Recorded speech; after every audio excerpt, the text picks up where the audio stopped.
예, 마가복음 11장 9절부터 차립니다. 거기 보면 이렇게 있죠. 앞에서 가고 뒤에서 따르는 자들이 소리 지르되 호산나 찬송하로다. 주의 이름으로 오시는 이여 찬송하로다. 우리 조상 다윗의 나라에 가장 높은 곳에서 호산나 하더라. 그렇게 되어 있는데 마가복음 11장 9절 그리고 10절을 보게 되게 되면 찬양하는 사람들이 특징이 자기를 의식을 안 하죠. 자기 의식이 없이 자기 말고 단 앞에 있는 특정인에 대해서 찬양하고 있는 겁니다. 그런데 이 찬양에서 우리에게 굉장히 난해한 것이 지극히 높은 곳에서 호산나죠. 그런데 막상 지금 그 대중들이, 그 백성들이 찬양을 하는 대상들은 지극히 높은 곳에 계신 분이 아니고 구체적인 자기하고 키가 비슷한 특정 인물, 예수님이죠. 예수님에 대해서 찬양하는 겁니다. 이게 성립이 될 수 있느냐? 사실은 이거 찬양은 지극히 높은 곳에 계신 분, 그분에게 찬양해야지. 같은 인간 다른 인간에 대해서 찬양을 하면 안 되지요. 사람이 하나님을 받을 찬양을 사람이 접수하면 큰일 나는 겁니다. 근데 이스라엘에서는 예외가 있어요. 메시아가 왔을 때는 찬양 받아도 되는 겁니다. 메시아가 왔을 때는. 메시아가 왔을 때는 요 지상과 그리고 천상 이것이 높이가 이게 일치돼요. 이게 같이 돼버립니다.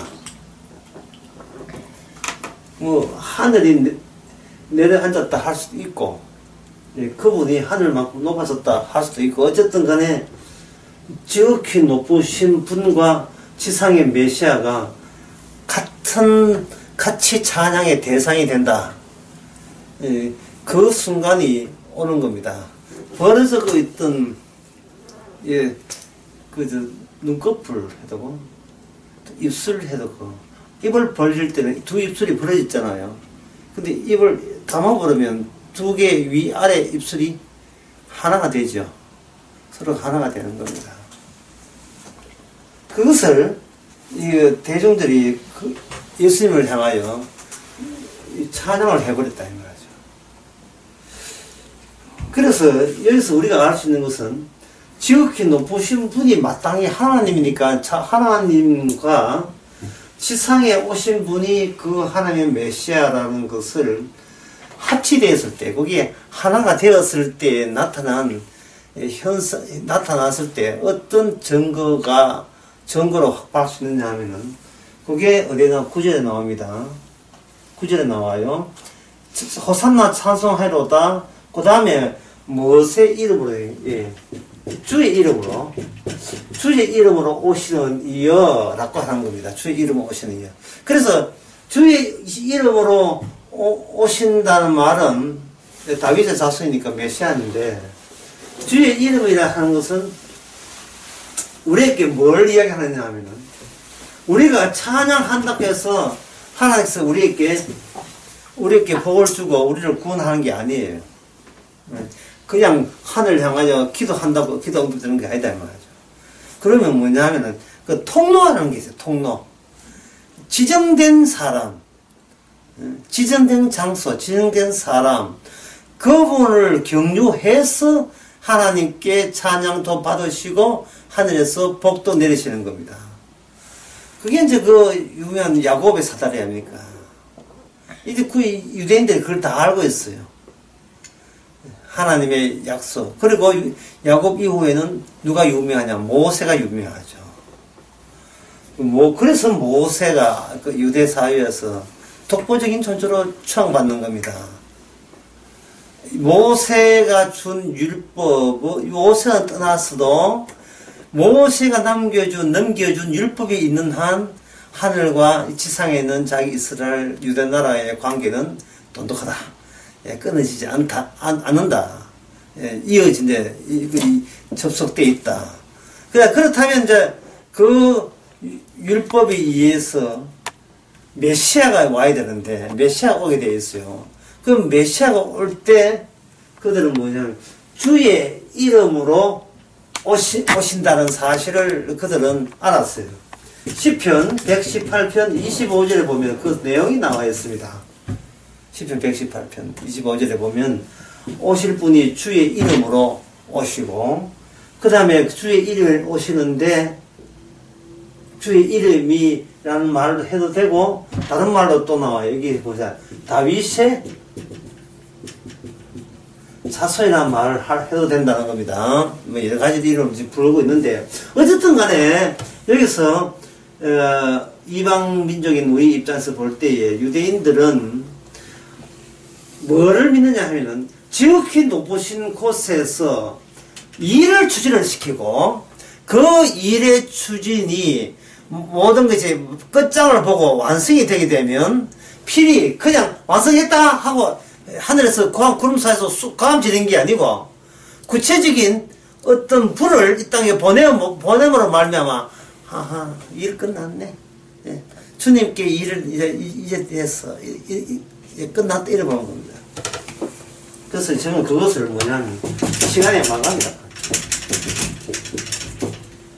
시간의 마감. 모든 시간이 마감. 시간의 마감이니까 다른 말 하면 역사의 마감이에요. 시간의 마감이라는 말을 이렇게 풀이하게 되면 뭐냐 하면 더 이상 하나님께서 일을 진척시킬 모든 이유는 없어졌다. 일을 더 끌어갈, 하나님께서 역사를 더 끌어갈 하등의 필요성은 이제는 다 없어졌다. 손 틀었다. 흔히 우리가 말하는데 끝났네. 손 트는 거. 그걸 유대 사회에서 유대인들이 굉장히 고대하고 있었던 겁니다. 힘들고 힘든 이렇게 유럽한테 배포받는 이 고난의 길을 이제 메시아가 왔으면 손 튼 거죠. 예수님이 이 정도만한 그러한 평가를 받을 만한 이유는 돼요. 왜냐하면 갈릴리에서 워낙 유명했으니까. 일반 사람들이 할 수 있는 일을 했으면 이 정도 대우받지 않습니다. 사람이 감히 흉내는 못 내는 엄청난 일들을 했어요. 귀신 쫓아냈지요. 특히 유명한 게 오병이어요. 5,000명을 먹였을 때 그들의 경제적 욕망을 충족시켜도 남잖아요. 이 어려운 경제사정, 힘든 상황, 생존에 필요한 모든 것이 있더라도 그저 하나님의 뜻에 의해서 다윗에 가서 메시아가 온다면, 주의 이름으로 온다면 그 모든 것은 이제는 포인트들이 걱정 안 해도 되죠. 특히 이 다윗의 자손에게 담긴 그 의미가 뭐냐면 다윗은 직업이 뭐냐면 이게 왕입니다. 지금 왕이죠. 다윗 왕이잖아요. 그러면 다윗이 왕노를 했을 때 그때 이스라엘 사회는 다른 주변의 민족에 대해서 어떤 위치에 있었습니까? 대단한 위치에 있었죠. 그 다윗의 위세는 어디까지 이어지느냐 하면 아들 된 솔몬까지 이어져서 다시 한번 솔로몬의 영광을 재현하겠다는 그러한 하나님 하겠다는 그런 이스라엘의 여망과 하나님의 뜻과 그들은 동일하다고 본 겁니다. 자신들이 이 유대 나라가 크게 번영되는 그것이 곧 지극히 높으신 하나님의 뜻과 같은 뜻이라고 본 거예요. 그러니까 그들은 쉽게 말해서 그들은 저들은 아무것도 안 하고 그냥 메시아 하나 오시면 저거는 그냥 놀아도 떵떵거리면서 사는 그 번영의 사회, 번영의 시대가 들어다실 거니까 그들은 얼마나 메시아를 고대했겠습니까? 특별히 이사야 같은 경우에는 어린아이가 그 사자의 굴에 손녀도 해를 당하지 않죠. 에덴 동산보다 더 멋있는 낙원의 상태를 예고했을 때, 그 모든 예고는 누구 하기 나름입니까? 다윗이 자신하면 다윗 때 그 번영을 그대로 다시 회복시킬 그 자손을 뜻하거든요. 다윗의 자손. 그러니까 이런 분을 얼마나 학수고대 하겠습니까? 좋아들 하지요. 근데, 예수 그리스도가 이런 다윗의 자손도 아니고 주의 이루 오시는 메시아도 아니라 하는 그 사실을 누구만 알고 있느냐 하면 바리새인과 사두개인들은 알고 있죠. 그들은 알고 있어요. 지금 민중들이 지금 착각하고 있다. 대중들은 왜 착각할 수밖에 없냐? 아까 이야기했죠. 오병이요. 귀신 고치고 병 고치고. 그 소문이 어디서부터 이렇게 부풀어졌다? 갈릴리에서 그 이만큼 그 팽배해졌다 치고, 그것은 드디어 어디로 옵니까? 남쪽 유월절 맞춰서 유대 예루살렘까지 오니까 예수님이 혼자 온 게 아니고 그 예수님에게 기대하는 많은 대중들이 이미 소문을 많이 들었잖아요. 그래서 환영 1번도의 자세로서 자기들의 속내 메시아를 간곡히 기다린다는 거예요. 자기의 민족을 로마에 앞서서 구원할 그 메시아이기를 원하는 그 속마음이 그대로 예수님께 노출됐겠죠. 그런데 여기서 이제 어려운 것은 이게 무지한 사람들이거든요.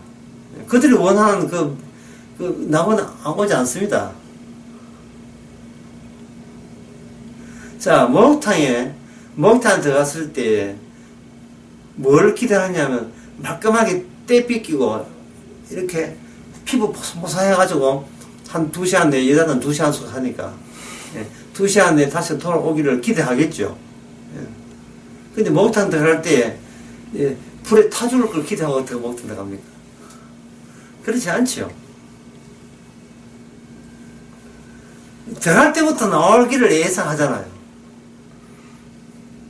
근데 이들이 하늘에 유황불 받는다면, 구체적으로 말해서 스티로폴의 불덩이가 지하에 차 위에 떨어진다면, 그 떨어질 걸 기대하면서, 가곡히 기도하면서 그 차 주인이 거기 되어 있겠어요? 제천에서 되어 있겠습니까? 아니죠. 이 세상이 메시아에서 불심판 받는다는 것을 그들은 기대했겠습니까? 분명히 세례요한 무명이 뭐냐 하면 회개하라 했고, 너희들이 기대한 메시아 아니라 했습니다. 그 날은 구원의 날이 아니에요. 메시아 온 날은 무슨 날입니까? 심판의 날입니다. 누구를 심판해요? 바로 메시아를 기다리는 그들을 심판하는 이 메시아예요. 세례요한이 그걸 외쳤거든요. 근데 사람들은 들을 때 자기가 기대한 것부터 출발하기 때문에 기대한 것, 필요한 것만 들어요. 자기가 원하는 것은 의도적으로 안 들리게 마련입니다. 사람이 정신을 한 대 팔면 누가 식구가 와도 왔나 할 정도 몰라요. 정신을 한 곳에 파면, 거기다가 집중하면 단순 누가 더 몰라요. 자기들이 구원받아야 되겠다는 겁니다. 지금 문제가 뭐냐면 본인이 구원받을 그런 사람들입니까? 그런 자격이 돼요? 아니죠. 그래서 예수님의 일은 이중적입니다. 예수님의 자신의 본질에 맞는 그러한 이벤트를 보이면서, 낙이 끌고 와가지고 다윗이 왕이니까 그 자손도 뭐가 돼요? 왕은 세수제니까 왕이잖아. 만군의 왕으로 오는 걸 충분히 하면서도 이게 돈키호테 같은 그런 느낌 때문에, 그럼 왕은 왕의 왕이라면 말을이라도 이왕은 최고 좋은 말을 타고 와야 되는데, 말은 그냥 뭐 한 몇 명 가다가 띠쭉띠쭉 넘어질 그런 연약한 나귀를 타고 오신다 이 말이죠. 그러면 대중들이 뭐 타고 오는 거 보니까 메시아 맞기는 맞는데 그 행색을 보니까 이거 뭐, 이거는 뭐, 이도령 거짓거리하는 것도 아니고, 뭔가 자기들이 생각한 메시아이고 싶은데, 소문 듣기에는 메시아 맞는데, 딱 메시아인데, 5,000명 먹었으니까, 물리를 걸었으니까, 소문은 소문에 또 부풀어하잖아요. 고대했던 메시아가 드디어 예루살렘에 입성하게 되면, 스가랴의 예언대로 드디어 감람산에 오게 돼요. 그러면, 이제 몇 미터 안 나봤어요. 예. 거기 앞 100m 앞 하여튼 몇 미터 있으면 이제 완전히 이스라엘은 그야말로 영원한 하늘나라 거룩한 제사장 나라가 되는 겁니다. 그런데 왕으로 왔는데 이 왕인지 아닌지 애매하게 나귀를 타고 왔다 이 말이죠. 그런데 대중들은 뭐 나귀를 타는 의미도 모르고 예. 그냥 호산나 하면서 자신의 기대를 자기가 되고 싶은 것을 그냥 억지로 예수님한테 이제 퍼붓는 겁니다. 예수님은 왕으로 오시면서 그 인간들이 기대한 왕의 모습이 아닌 이중적인 양태를 가지고 이벤트를 계속 벌리고 있습니다. 내가 왕이 아닌 것은 아니되 너희들이 기대한 그 메시아는 아니다. 그러면 어느 쪽이 잘못됐는가? 나를 모아라 보는 것은 내 쪽의 잘못이 아니고 너희들이 잘못된 것이다. 자, 너희들이 어디서 잘못되었을까? 그 이야기가 뒤에 나온 무화과나무 이야기입니다. 무화과나무 이야기. 무화과나무가 때가 되지를 않았다는 그 단지 그 이유 때문에 무화과나무를 만드신 창조주로부터 저주를 받아요. 바짝 말라버립니다.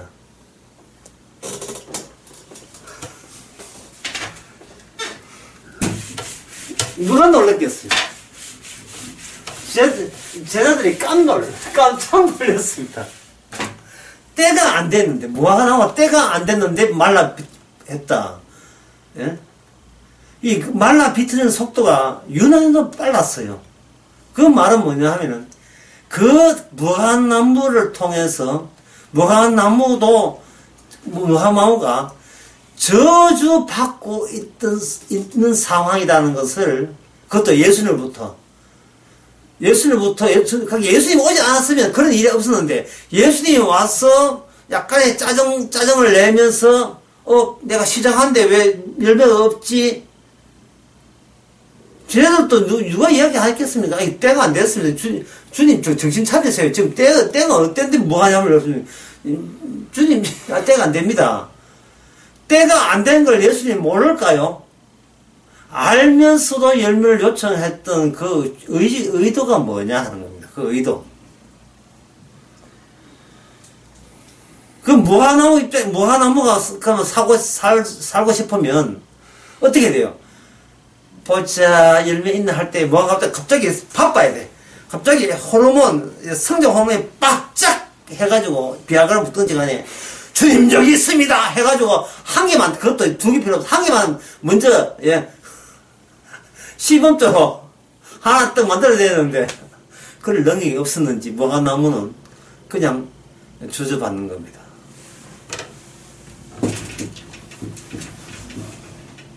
열매 맺을 때가 안 되었습니다. 예. 열매 맺을 때가 안 되었습니다. 인간들 생각, 그리고 무화과나무 생각인지 모르지만 예수님 생각은 열매 맺을 때다. 이것이 예수님 생각입니다. 이게 예수님 생각입니다. 열매 맺을 때다. 인간들은 아주 열매 맺을 때가 안 됐습니다. 아니야. 열매 맺을 때야. 이유가 뭡니까? 내가 왔거든. 예수님은 오심 자체가 시간의 마감을 같이 몰고 오시는 거예요. 예수님 다니는 그 모습 자체가 드디어 모든 시간은 이제는 더 이상 진척될 필요가 없습니다. 시간 자체가 흘러가는 것이 시간의 임무가 아니에요. 시간이 해야 될 일이 아닙니다. 열매 맺는 것은 무화나무의 일이다. 누구나 상식적으로 그렇게 생각하죠. 아닙니다. 무화나무의 할 일은 예수님이 열매를 요구했을 때 열매를 드리는 그것이 무화나무가 예수님이 열매를 요구했을 때 무화나무를 열매를 드리는 그 때에 맞추는 것이 무화나무의 할 일이라는 거예요. 귀신 신앙을 까먹었어. 이거 뭐 이거 제 탓 아닙니다. 저보고 어떻게 탓을 내지 말았어요.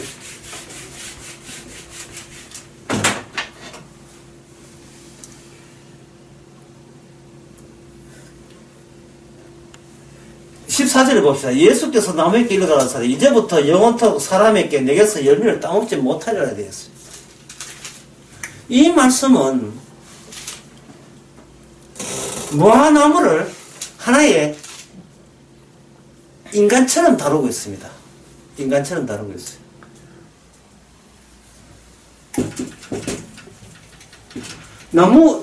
이게 이제 일종의 징조가 되는데요. 어떤 징조가 되는데, 예수님께서 마지막 때에 하실 일이 뭐냐면, 하실 일을 무화나무에게 시범적으로 먼저 보인 겁니다. 무화나무를 뭐 했습니까? 저주했지요. 예수님이 하실 일을 인간에 대해서 저주하실 일을 하신 거예요. 주님의 시간을 마감되려면 저주 작업을 시행하는 그것이 제대로 된 시간의 마감 작업이라니까요. 저주하는 게.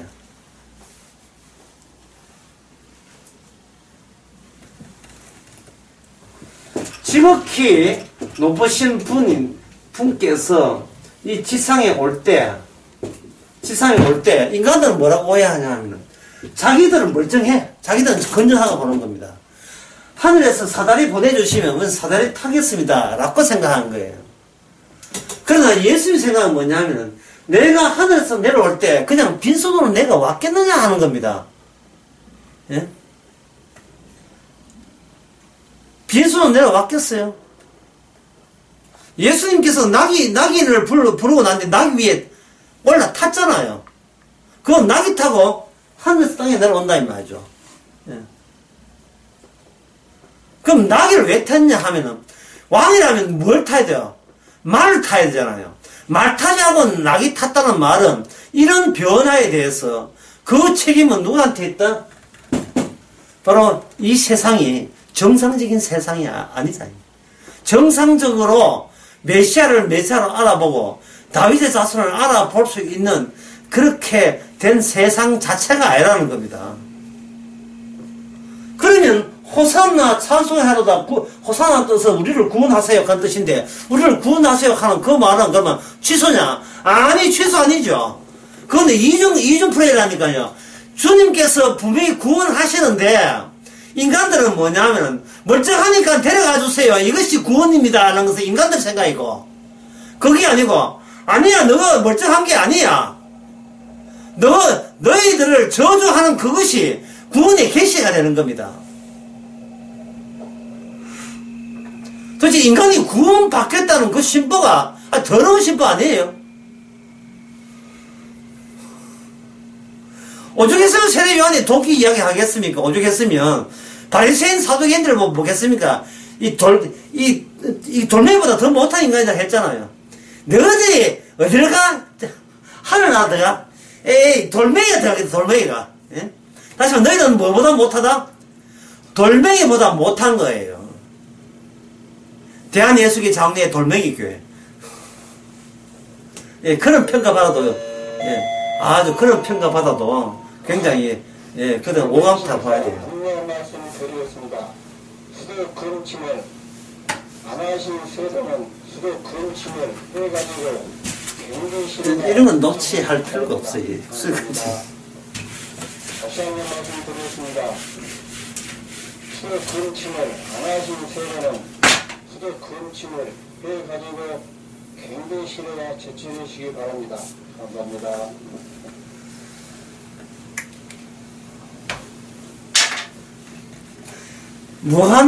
여기 여러분들이 지금 그걸 아마 생각을 못하고 있을 거예요. 예수님께서 무한나무, 하나의 나무잖아요. 나무를 그렇게 갈아야 되겠어요. 목마름이 시장에 판다고요. 아니, 그 나무, 뭐하고 그걸 상대로 갈았습니까? 그것은 무한나무는 하나의 인간으로 대우하는 거예요. 기존의 인간들을 대우하고 대표하는 겁니다. 이게 굉장히 그게 주체 체계예요. 그래서 오늘 호산나하고 요 둘이 연관시키기 전에 요거부터 먼저 내가 설명을 드리겠습니다. 주체 체계. 주체도 중요하지만 주체는 많이 이야기했죠. 체계라는 말을 제가 오랜만에 쓰는 것 같습니다. 주체 체계. 주체가 만들어지는 형성되는 때는 스스로 나는 나다라고 해야 되는 게 아니고 체계가 있는 거예요. 혼돈이라고 하시는데 우리가 혼돈이라고 하는 것은 일단은 무질서를 보잖아요. 무질서. 대표적인 것이 바로 이제 어린 손녀 또는 손자들 노는 거. 상당히 무질서예요.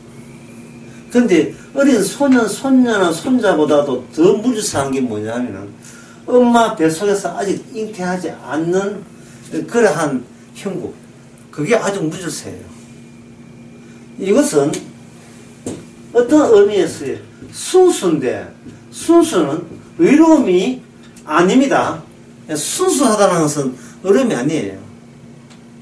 만약에 그 잡채를 만들기 전에 시장에서 오이하고 당면하고 사오잖아요. 그 하나하나가 굉장히 순수하잖아요. 순수하지만 그게 잡채입니까? 그냥 스토프 재료잖아요. 재료. 예. 재료잖아요. 재료. 예? 이 재료 자체는 순수한데 이게 이제 아담이 범죄하기 이전에 그 모습이에요. 제가 그 가락 강의에서 그런 이야기 했습니다. 따먹지 마라라고 명령한 취지를 아담은 도무지 이해가 안 됐어요. 더원이 이해가 안 되는 게 따먹으면 먹는다는 정령 죽으려 했죠. 죽음이 뭔지를 경험한 사람한테는 그게 경고가 되는데 경험이라는 것을 죽음을 경험하지 못한 사람은 이건 말이 안 되는 거예요. 3살 애한테 니 그저 자꾸 이렇게 어지러고 말 안 들으면 니한테 주식 배당 안 해준다. 그러면 2살 못한가 엄마 그거 말은 안 돼 이해합니까? 애들 지갑 주면요 돈 다 버리고 지갑만 들어가요. 돈 다 버리고 돈을 보기를 물같이 봐요. 지갑이 중요한 거예요. 그게 순수예요. 어려운 것도 아니고 죄는 것도 아니고. 그런데 하나님께서는 뭐냐? 따먹지 마라는 금지를 준 거죠. 그러면 신약 때 법칙은 뭐냐? 금지라는 법은 무엇에 쓸 경우에만 주어진다? 사전에 뭐가 형성되어 있을 때는? 죄가 있을 때는 법이 주어져요. 죄와 법을 만나는 거예요. 죄를 더욱더 죄되기 위해서. 창세기 4장도 마찬가지입니다. 하나님께서 아벨은 제사는 받고 가인의 제사는 안 받았지요. 하나님 나름대로 얘기 뭐가 되냐? 하나님 법이 되고 말았어요. 나는 네 제사를 금지한다. 가인은 왜 내 제사를 금지 안 받는지 이유를 몰랐어요. 그 뒤에 추구적으로 뭐가 되냐 하면 바로 죄가 누굴 덮칩니까? 가인을 덮칩니다. 바로 그래 이게 지금 인간 세계에서는 뭐냐? 내가 죄 짓고 난 뒤에 내가 벌 받잖아요. 그게 아니고 벌 받는 사람 먼저 만들고 그 다음에 왜 벌을 받아야 되느냐를 추후 확정짓기 위해서 그 다음에 죄가 덮치는 겁니다. 희한하죠? 예? 예스나 야곱이 이 땅에 태어나서 뭘 꼼지락 뭘 했어 사랑받고 했어 미움받는 게 아니에요. 미움이라는 거 사랑이라는 게 그게 존재를 보여주기 위해서 존재를 증명하기 위해서 둘 다 아무 한 것도 없는데 한쪽은 미움받고 한쪽은 사랑받아요. 그리고 예수가 하는 것은 그냥 우리 보기에는 일상이 일인데 하나님 보기에는 뭘로 보냐. 그러니까 꼭 밉상이지 미움받을 짓을 하는 구먼 라고 주님께서 일방적으로 선언해버려요. 근데 인간은 유에서부터 이선부터 시작하잖아요. 이선부터 차근차근 따져서 나가기 때문에 자 이선부터 한번 적어볼게요. 얼마나 이해되면 모르겠다. 이성부터 그 다음에 윤리도덕은 어떻게 돼요? 이성적이니까 이성을 따진다 이게 이성이에요. 인간의 이성, 칸트의 이성 뭐냐 따지는 거예요.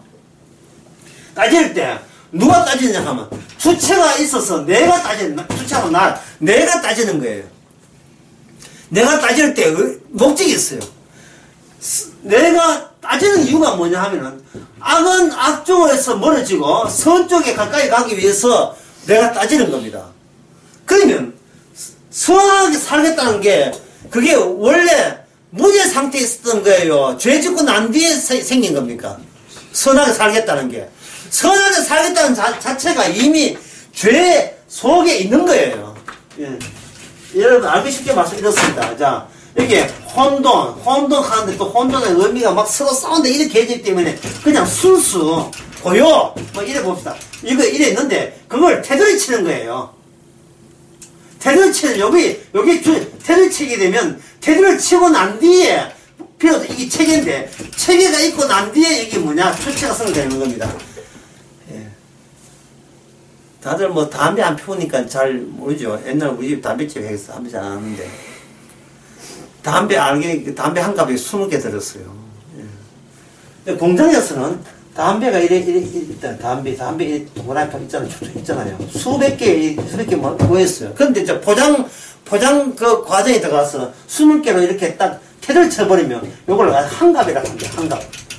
한 갑 되죠. 인간이라 하는 것은 어린 엄마 뱃속에서 나올 때 수수로 나와요. 수수로 나면서 그 테두리가 점점 더 윤곽이 뚜렷해지는 겁니다. 그게 2살, 드디어 1년 6개월부터 해야 2살 정도 되면 1년 6개월부터 락한건 1년 6개월부터 보거든요. 드디어 자의식이 생깁니다. 1년 6개월부터 왜 자의식이 나와? 거울을 보면서 저게 내일 가능성이 있다고 보는 거예요. 나일 가능성. 그전에는 뭐냐 하면은 그전에는 엄마가 시장 가버리면 이거는 자기가 없다고 보는 거예요. 왜냐하면 자기는 안 느껴지고 엄마만 느껴지고 그럼 나는 뭐냐? 엄마의 육체의 연장이 나예요. 그래서 엄마가 아프면 내가 울어요. 그전에는 이게 분화가 안 됐다 이 말. 분화가 안 된 거예요. 주체가 없기 때문에 타자도 남이라는 것도 형성 없어요.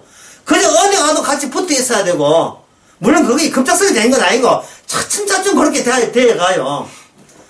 서서히 그러다가 좀 크면 이제 엄마하고 안 잘 가고 뭐 제어도 따져 하지만 지금은 뭐냐 2살 이상 되면 전부 다 뭐 잠은 엄마 보고 제 내라 엄마 몸이니까 알아서 내가 지금 잠들고 싶은 것은 엄마가 잠드는 거하고 동일하다는 겁니다. 이 주체가 형성되는 이걸 뭐라고 하면 이게 동일한 작업이라 해요. 동일화 작업이라 또는 동일화라 하는데 동일하라 하는 것은 어떤 현상이 있느냐 하면은 이질적인 것, 역겨운 것, 예, 그리고 무서운 것, 예, 이런 것을 골라내요. 이런 거 본인의 스스로 분류를 시키면서 그 결과로서 나는 이 정도 동그라미 아니 바로 나다 하고 되어 있는 겁니다. 지난 수요일에 제가 뭐라고 했냐 하면은 내가 지키고 싶은 것을 합선하면 그게 뭐라겠습니까? 자아죠. 내가 지키고 합선하면. 그래서 이 목사가 교회를 그렇게 아끼는 거예요. 복음을 지키는 게 지가 미시민당 공들었던 교회를 지키는 겁니다. 그게 자아예요. 그리고 교회가 만약 불나도 뭐 주님이 알아서 불러야 이 생각 안 든다는 거예요. 내가 이게 어쩌나 이러고 있다 이 말이죠. 그지 교회 불러면 어쩌나 지금 건축하려고 지금 작정한 사람도 있는데 이제 교회 불러면 안 돼. 부담되고 왜 어쩌잖아 이래 되죠.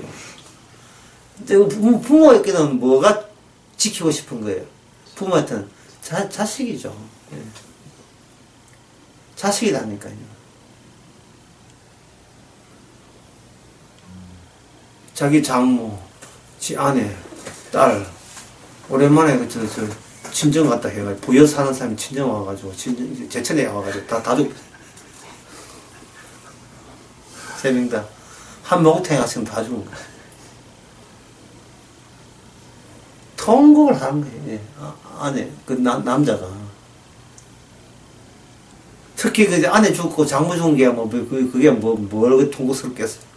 지 딸 죽은 게 이제 아까운 거예요. 예. 평생에. 죽었다가 통곡한다는 말은, 예? 주님 자식, 주님 별에 태웠는데, 이 세상 저주받아 마땅한데, 그게 주님이 할 일이잖아. 이런 사람 봤어요. 주체가 경계되면 여기서 뭐가 나오냐면, 안목이 나와요, 안목. 무슨 안목? 세상보다 안목이 나와요. 현실 규정을 본인이 해요. 나를 위한 현실이에요. 나를 위한 현실. 그래서 제천에 불났을 때 제천과 아무 상관없는 사람은 그다지 정신적인 충격이 없어요. 충격이 없습니다. 그저 문재인 팬들은 말합니다. 박근혜가 규제를 풀어가지고 됐다고. 낚싯배 하는 것도 박근혜, 이 제천에 불난 것도 고개 곱게 가둬져 있는 박근혜 탓이다. 그런데 제천에 아는 사람이 있어요. 제가 아는 사람이 있다고요. 걱정이 안 될 수가 있어요. 백형진 강무사. 예. 백형진. 그분은 남자기 때문에 남자 목욕탕은 문 잘 열리는 거야. 안 그러면, 그 낮에 몇 시냐 하면 그게 오후거든요. 오후에 남자는 직장에 가요. 그럼 그 시간에 누가들이 목욕탕 와요 오느냐? 여자들이 와가지고 3시간에서 4시간 배 있는 겁니다. 팩할 거 다 팩다 하고. 그러니 갑자기 가만 생각해서 또 사모님 직장을 하기 때문에 그것도 또 아니라 싶어서 아이고 안심이다. 그래 이게 뭐냐면 세상을 왜 내 아는 사람 위주로 왜 이렇게 보느냐면 그런 안목이 왜 있느냐. 이게 선입견이거든요. 선입견. 인간은 주체가 있기에 선입견이 같이 동반해서 형성되는 겁니다. 그러니까 이런 선입견 가지고 지금 누구를 믿는다고요? 다윗의 자손? 예? 주의 이름 호산나? 저 딸 중에 오서 호산나 가는 거지. 주님 오셔서 제천 오서 우리 딸 죽였다 하면 호산나 찬송하리로다? 예? 감사합니다. 그 소리 나오겠어요?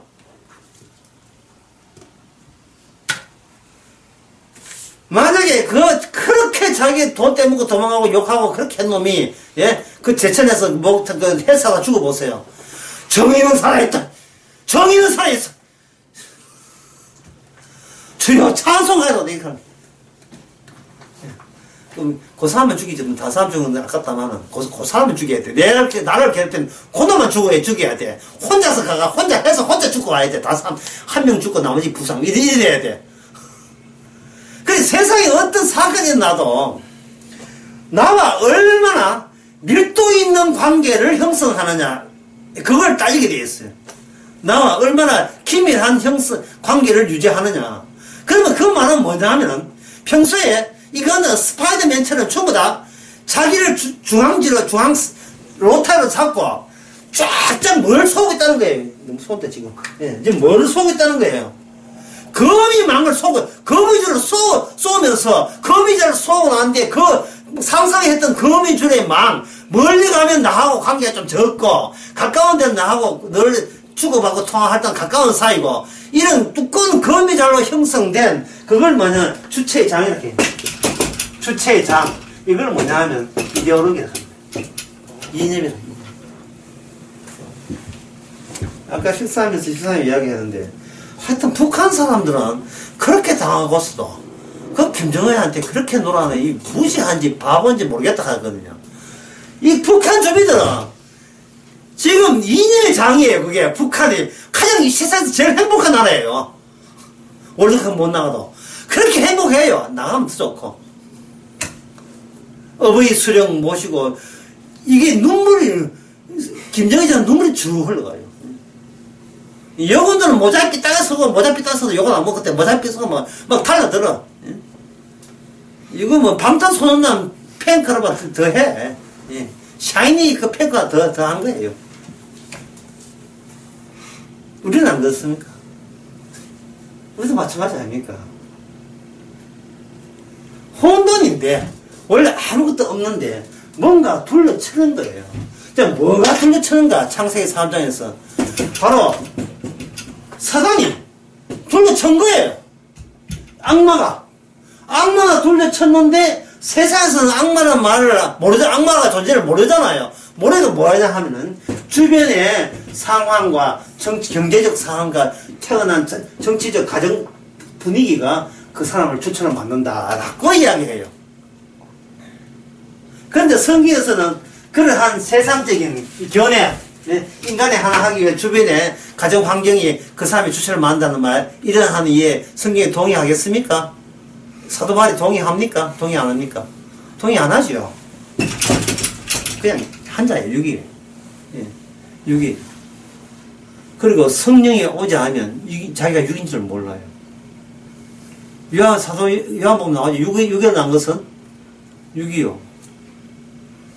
육으로 인식된 주체 가지고 금임을 쏘아서 호산나를 찬양하고, 다윗의 자손 오기를 기다렸고, 로마 압제에서 해방되기를 기다렸고, 메시아 와서 떡 주면 좋다고 메시아 왔다고 우기고, 그리고 비교신 쫓아내면 진짜 메시아인 줄 알고, 그런 식으로 으쌰 해안서로 스스로 자발적으로 예수님이 예루살렘을 도왔던 길을 비켜세요 하고 세례요한하고 전혀 다른 방법으로 했던 그들의 견해에, 이 주체 형성에 예수님은 이 태도를 보는 겁니다. 이게 육이 사탄이 인간을 그렇게 만든 거예요. 인간의 주체를 그렇게 만든 겁니다. 제가 물어보겠습니다. 인간에게 벗어날 수 있을까요? 못 벗어날까요? 이 테두리에서. 못 벗어나요. 그래서 오죽했으면 주님께서 어린아이 같이 되지 않냐 하면 천국에 못 닿겠습니까? 갈수록 이게 자아의 주체가 강화됩니다. 강화되면서 역겹고 더럽고 역겨운 것은 다 떠밀지요. 그 떠밀면서 떠밀린 분이 누굽니까? 예수님이 아닙니까? 그 떠밀린 사건이 십자가 사건입니다. 심지어 예수님 누구한테 떠밀린 줄 알아요? 12 제자한테 떠밀렸어요. 엄마 막달라 마리아도 마찬가지예요. 아이고 시한테 안 묻혀있던 우리가 시시나 장례나 자치자. 그래서 간 거예요. 뭘 안 게 아니에요. 육을 못 벗어난다니까요. 육에서 벗어나는 경우는 한 가지밖에 없어요. 성령 세례 받는 이유는 없어요. 육에 영이 찾아와야 돼요. 그렇지 않으면 인간은 육에서 육을 못 벗어납니다. 감사할 일은 이 유대 사회가 육에서 영을 흉내냈을 때 어떤 것이 극한의 모습을 보이느냐를 아주 대시목적으로 잘 보여줬다는 점에서 유대 사회가 오늘 우리에게 할 수 있는 말이 많죠. 율법을 잘 지켜야 한가. 이게 하나님의 영광이다. 그럼 율법 잘 지켰다고 하니까 남한테 안 뒤처지기 위해서 열심히 율법에 흠이한 자가 누구였습니까? 사도 바울이죠. 사도 바울께서 영이 찾아오니까 그 지킨 거 뭐가 돼요? 배설물 되고 말았어요. 배설물. 육을 이렇게 사탄에 둘러싸면서 이 주체가 거기에 이게 있는데 딱 이렇게 곽을 지었다 할까요? 어때 몰아세웠다 할까? 어때 물고기 이렇게 정치망 해놓고 걸리면 확 떼면 다 하잖아요. 그물로 이렇게 폭 사여버렸다. 이렇게 했을 때 여기서 가해준 게 뭐냐 하면 히브리서 2장 55절에 죽기를 무서워하는 겁니다. 죽기를 무서워하는 거예요. 그렇게 죽기를 무서워한다는 것은 까먹었으니까 죽어야 된다는 것은 하나님의 뜻이고, 죽으면 안 돼요 라고 피라냐 있죠. 시리는 고기. 그걸 영화로 봤는데, 아주 무서워요. 입을 벌리면서, 아니, 뭐, 어떻게, 이상한 거, 뭐, 어떻게 생겼어, 목에. 고개 이상 나쁜 거 처음 봤어요. 얼마나 못 떼먹게 생겼는데, 이빨도 날카롭고, 입을 쫙 벌리고 있어요. 먹잇감을. 인간들은 또 피라냐 같아. 뭐라고 입을 벌리고 뭐라고 한다 하면은, 죽이면 안 돼요, 이런 게. 반항하는 거예요, 반항. 예? 샘예, 때리면 안 돼, 이거 똑같은 거예요. 예. 반항하는 거예요. 그 반항의 병에 누 어떤 힘이 작용하겠어요? 예. 지지라! 사탄이, 예. 니 죽으면 니 주체도 날아가. 어? 그러면 안 되잖아. 안 되는 이유도 몰라. 무조건 그러면 안 된다는 거예요. 죽으면 안 돼. 죽으면 안 되는 그 모습이 뭐냐? 예수 잘 믿을게요. 예. 십자가 믿을게요. 예. 목사님 시킨 대로 할게요. 예. 하나님 순종할게요. 예. 성경 말씀 지킬게요. 선교할게요. 이게 뭐냐면, 그 소리 뒷배는 뭡니까? 그래. 이래서라도 살아남아야지. 이래서라도 나 죽으면 안 돼.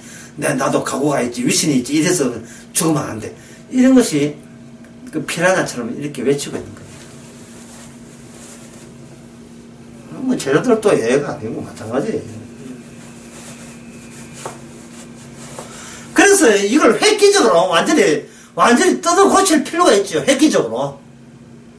그 획기적으로 뜻이 뭐냐 하면은, 예수님이 왔다는 것은 시간이 마감됐다고 했고, 시간이 마감됐다는 것은 더 이상 시간이 진척될 이유가 없다 했죠. 그러면 시간이 마감이 되게 되면 그게 반드시 하나님 쪽에서 인간을 향하여 하시는 일이 있어요. 그게 심판입니다. 그게 저주거든요. 그러면 주님은 구원자 이전에 무슨 분으로 오셨다? 심판주로 온 거예요. 심판주로 오심에 대해서 동의한 사람만 구원받는 겁니다. 드디어 저를 치시려고 오셨군요. 반가워요. 이래 돼야 돼요. 드디어 저를 죄값을 저주하려고 오셨군요. 이제야 오셨군요. 반갑습니다. 이래 돼야 된다니까요. 악마가 쳐놓은 이 테두리, 추천한 테두리, 이걸 가지고 세상에 대해서 곡해하고 오해했던 이 모든 것에 대해서 예수님은 이 주체 체제 말, 이러면, 이 집어넣은 이유를 아시겠죠? 체제라고 하는 것은 이것을 이렇게 구조화시키는 요 작업을 말합니다. 그래서 다시 한번 여러분 또 읽어봐야 하는데, 주체 체제가 계속 이어지게 되면, 바깥으로 뭘 보낸다? 내한테 안 맞는 역겨운 거, 내 더러운 거, 다시 말해서 순수, 나의 착함과 의로움에 표방되는 것은 다, 예, 밑으로 밀어내는 성향을 보이는 겁니다. 그게 밀어내면서 뭘 할까요? 내 거 지키면서 죽기 싫어서 더 살고 싶어 하는 자기의 속마음을 노골적으로 다 보여주는 거예요. 아직 죽을 수는 없어. 이대로 죽을 수는 없어. 그러면 제천에 그 불난 사람들이 이때 죽으려고 갔어요, 전부 다. 때 빗기러 갔지.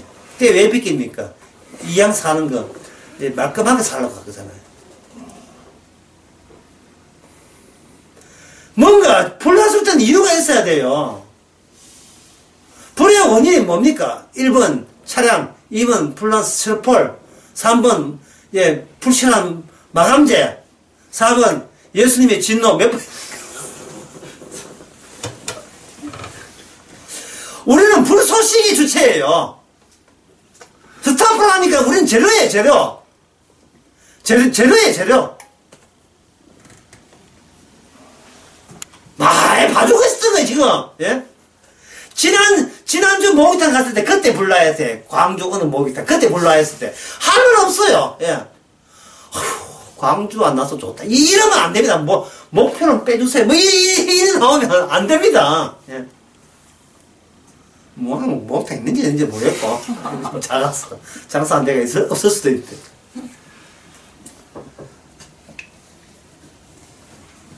왜 우리는 참새를 키우시고 하듯이 우리가 매일 살리다는 생각을 왜 우리는 매일 못하고 있습니까? 주체에서 뿌어나온 거미줄 망이, 그 거미줄 망이 항상 탱탱하게 예, 안 다치고 보존되기를 우리 속에 악마가 그걸 요구하기 때문에 그럽니다. 너만은 살아야 되지 않겠느냐 식으로. 근데 악마가 제각기 다 그런 소리 다 하고 있는데요. 어떤 분이 이야기했어요. 우리 교회 그 윤두기 집사님 그런 이야기했는데, 교회에 오니까 느닷없이 이야기했어요. 목사님, 악의 구조와 영의 구조가 같습니다. 악의 구조와 영의 구조 같습니다. 그분이 생각을 많이 하신 분인데, 그냥 함부로 이야기 아니거든요. 그걸 말씀드리겠습니다. 이 주체가 보세요. 주체가 혼돈을 이렇게 테러를 쳤죠. 그러면 예수님 똑같은 방식은 아니에요. 구체 체제, 구조가 악의 구조, 육의 구조, 영의 구조 같으니까. 예수님을 영으로 체제를 해버리면 이게 뭐냐면 예수님의 주체가 되죠. 그럼 주체의 구조가 똑같으니까 주체에서 뭐가 나온다? 영향력, 거미줄처럼 영향력 나오겠죠. 예. 어느 것이 현실이냐고 묻는 겁니다. 어느 것이 누구를 위한 현실이냐, 이 현실이, 예? 예. 제철에 불난 게 누구를 위함이냐, 말이죠.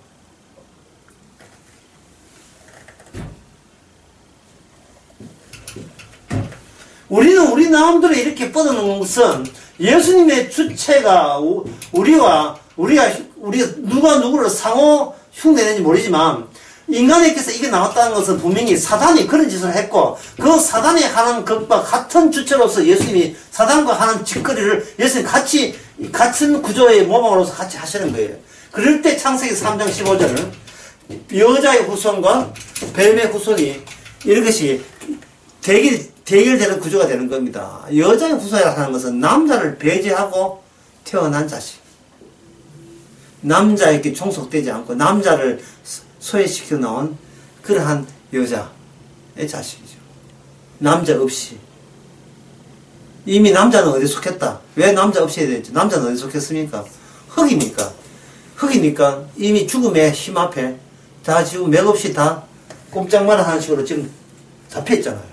예, 씹으십시다. 죄송합니다. 2분 오면 됐다고.